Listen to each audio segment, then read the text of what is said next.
من سەفەری مسرم کرد بۆ سەفەری مسرم کرد سێ چوار جار چووم جارێک مەخسووسەن چوومە ئەوێ بۆی بچمە ئەسکەندەریە بۆ بچمە ئەسکەندەریە لەبەر ئەوەی دەتوانم بڵێم شتێک لە ئەسکەندەریە هەیە کە شازە لە هەموو ڕۆژهەڵاتی ناوەڕاست ئەویش کتێبخانەی ئەسکەندەریەیە کتێبخانەیە کە ئینسان بەس ئەگەر وەکو دەتاقەتی هەبی نەک ڕۆژێک نەک دوو ڕۆژ دە ڕۆژ 15 ڕۆژ بتوانانی هەموو ڕۆژێ بچی هەر جارێ لانێک بینی ناوی ئەوتان بیستۆ محەممەد حەسەنە هیکەل یەک لە نووسەر ڕۆژنامە نووسە هەرێ گەورەکانی میسرە تەسەور کە تەوەسەتی کرد دەرێگەر کە مردم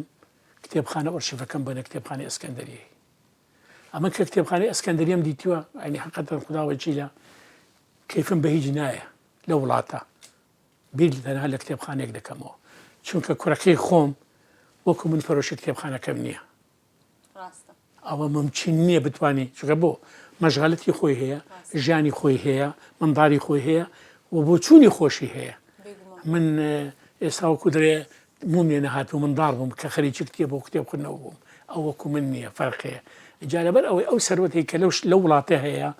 بەدەیان کەسی وەکو من خاوەنی کتێبخانەی گەورەنە بۆ سوودی لێوەرنەگیرێ و بە ئەو هەموو پارەی کە لە ژیانی خۆمان سەرفمان نەکردو کتێبمان پێکرێەوە بە تەبڕ دەیدەی لە حکوومەت مەسەرەن دەیدەینە ئەو وڵاتە مەسەرەن بۆ لێمان قبوڵ ناکەن جەماڵ پرۆگراممان لەگەڵ چەند کەسایەتێکی دیکەش کردو بەڵام شێوە کتێبخانەی زۆر باشیان هەیە هەمان ڕێی بەڕێستانی هەبووە کە گوتویتیان پێشکەشی حکوومەتی دەکەین و کتێبخانەیەکی گەورە هەبێ هەرشێوە بەداخۆی ئینشاڵڵا تاوەکو هەموو گەنجانیش سوودی لێ ببینن بەڕاستی دەبتە سەرەتی وڵاتە ینی گاڵتە نیە تۆ ینی لە هەر وڵاتێک قەناعەتی من ئەنجا ڕەخەنم لێ دەگیرێ لێ ناگیرێ هەر وڵاتێک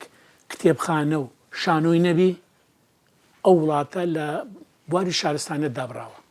ئێمە وەکو دەرێکە لە زانکۆی جیران سەرڕای کاروباری سیاسی ڕۆژانە توی کتێبخانەی وەتانی هەبوو ئیجامی عەشە بوو ئیزانکۆ هەبوو لێ سەعیمان دەکرد لێ بەش خۆش بوو تۆ لە جەوێکی کتێب لە ولایە و ڕۆژنامە لە ولایە و دەشخوێنی و ئەمە وەکو دەرێ زیاتر تەسیراتی هەبوو کاریگەریا بوو سەرڕایەوەش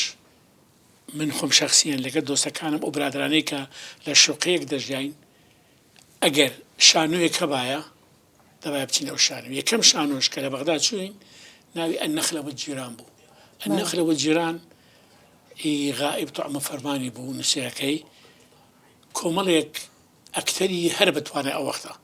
یوسف عانی زەینەب فەخری عەبدولکەریم ئەو کۆمەڵە زیاتر لە 2 مانگ ئیشی کرد